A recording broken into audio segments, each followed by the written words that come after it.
표명 예고했는데 입장이 어떠세요?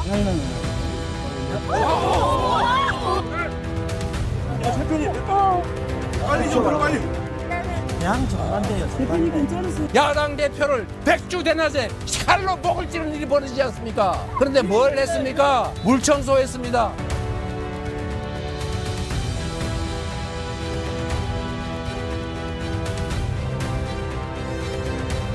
그들이 왜 백주 대낮에 저의 목을 이렇게 찔렀는지 아무도 발표하지 않습니다. 반드시 심판하라. 계획이 지고 계획이 다 작아봐도 그 사람 혼자 한 것 같아. 이재명 대표는 김진성으로부터 테러를 당합니다. 김진성 얼굴 다시 한번 보고 갈까요? 김진성으로부터 테러를 당합니다. 야당 대표, 그것도 다음 유력한 대권 주자 이재명이라고 하는 인물이 진짜로 목숨을 잃을 뻔한 엄청나게 큰 사건이었어요. 맞아요. 그렇죠? 네.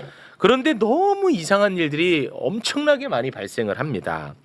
진상 규명이 안 된 상태에서 경찰이 갑자기 사건 현장을 물 청소해 버려요. 아 맞다. 이거는 진짜로 말도 안 되죠. 그렇죠. 네, 그리고 피습 당시 이재명 대표가 입고 있었던 와이셔츠 네. 거기에 칼이 찔려가지고 피도 묻고 해서 이 굉장히 중요한 증거거든요. 이거를 폐기물 업체에 버려버립니다. 야, 이상하죠. 그리고 나서 유력한 대권 주자고 야당 대표가 죽을 뻔했는데 갑자기 무슨 뭐 특혜 의혹 이런 걸로 언론 막 도배가 됩니다. 네. 그것도 이상하죠. 그렇죠. 그리고 범행 당일 김진성을 태워준 조력자가 있었거든요. 아 그 장소까지 예. 태워갔죠. 네. 그럼에도 불구하고 사건 발생 8일 만에 경찰은 김진성 단독 범행으로 결론을 지어버리고 끝냅니다. 이상하죠. 네. 그리고 국정원이 테러 지정 여부를 검토하기 위해서 경찰에 공조를 부탁을 합니다. 국정원에서요. 국정원에서 경찰에게 아 이거 테러인지 아닌지 우리가 확인을 해야 된다. 네. 그러니까 우리가 같이 좀 공조해서 이걸 좀 들여다봐야 되지 않겠느냐라고 해요. 네. 근데 경찰이 완벽하게 거절. 어. 이상하죠. 네. 네. 이상한 게 정말 많았습니다. 그리고 이제 정권이 교체가 됐습니다. 네.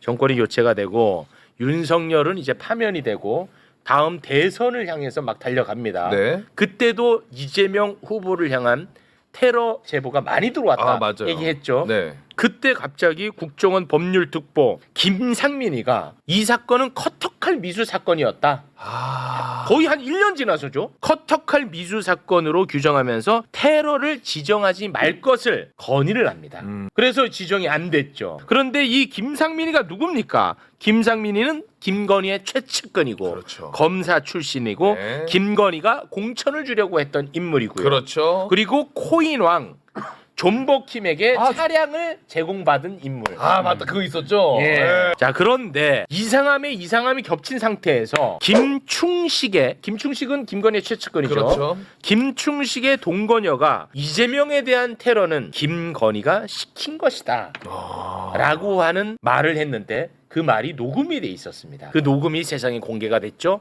다시 한번 그 녹취 듣고 옵니다. 이번에 죽을 죽이려고 사람을 막 모집했다니까 김건희가. 모집했다고요? 사람 죽인 사람을. 그 사람을 다 모집했다고. 진짜요? 이재명이 칼로 배달시켰어 다.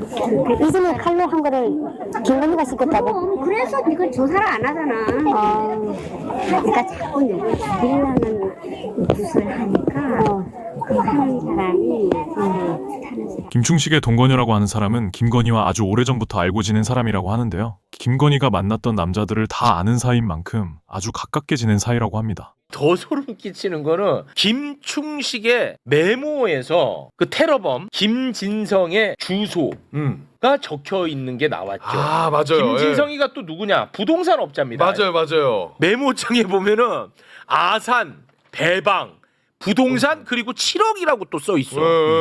끔찍하죠. 네. 이상하고요. 퍼즐은 맞아떨어집니다. 그렇죠. 계속. 저거는 사실은 저렇게까지 했을까라는 생각을 우리가 모두 했잖아요. 맞아요. 살인 교사까지 했을까? 네. 근데 저때 생각해 보면은 이재명 민주당 대표에 대한 구속영장이 기각이 됩니다. 그리고 이재명을 죽이는 방법 외에는 아무 방법이 없다고 판단했을 법할 때예요. 저때가 시기가 시기적으로 봤을 때는 왜냐하면 당연히 이제 다음 대통령은 이재명 대표가 유력하기 때문에 그때였는데 이제 제가 이제 최근에 들은 얘기는 중요한 것은 이제 김진성의 단독 범행이라고 보기에는 미심쩍은 게 저기가 이제 가덕도에서 이 사건이 있었잖아요. 맞습니다. 근데 이제 세계로 교회가 저쪽에 있는 모양이에요. 전 몰랐는데.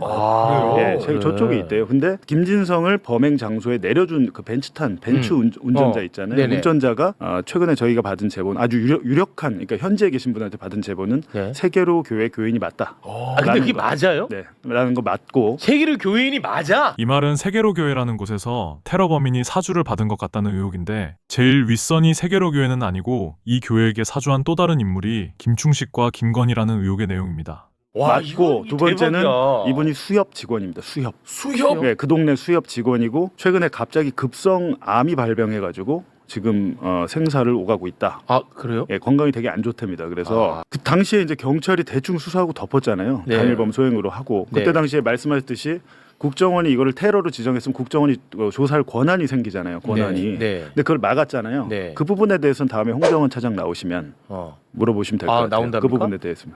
아니, 지금 카톡을 보냈는데 대답을 안 하십니다. 최욱이 나오라고 합니다.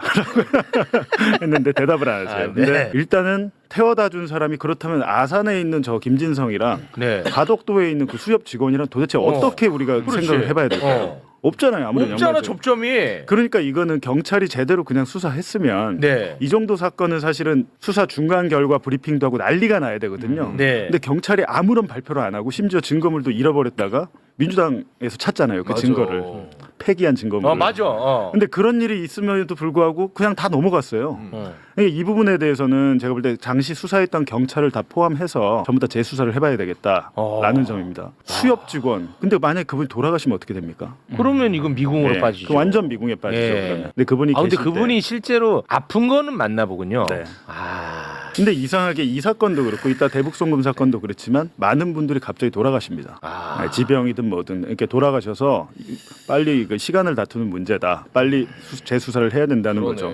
저 최은순 구속된 날 김건희 오빠가 아주 이를 뿌득뿌득 갈면서 다짐했다라는 얘기가 있었고 그러고 나서 몇 개월 있다가 한 1, 2월쯤에 외국에서 오신 분이 꼭 저를 만나야 된다고 해서 만났더니 자기가 한남동 공간에 가서 김건희를 만난 적이 있는데 그때 좌파들은 저것들은 우리가 이번에 하여튼 다 뿔을 쓸어버릴 거라고 하면서 이렇게 얘기를 하는데 저하고 조국하고 뭐 이거는 처치를 해야 된다 뭐 이런 식의 얘기를 했다고 방검복을 입어야 된다. 그 얘기를 해서 그냥 외국에서 그냥 뭐 이렇게 너무 걱정이 많이 해주셔서 고맙다. 이분이 내 말을 가볍게 듣지 말고 필요하면 내가 사줄 수도 있으니까 꼭 입고 다녀라.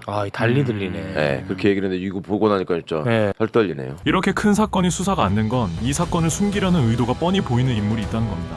우리가 생각하는 그 인물일 텐데 증거를 남기지 않으려고 발버둥 치는 거 보니 수사가 어려워질 것 같아서 너무 화가 납니다. 여러분의 생각은 어떠신가요? 제일 윗선을 잡는 방법에 대해 의견 부탁드립니다. 시청해주셔서 감사합니다.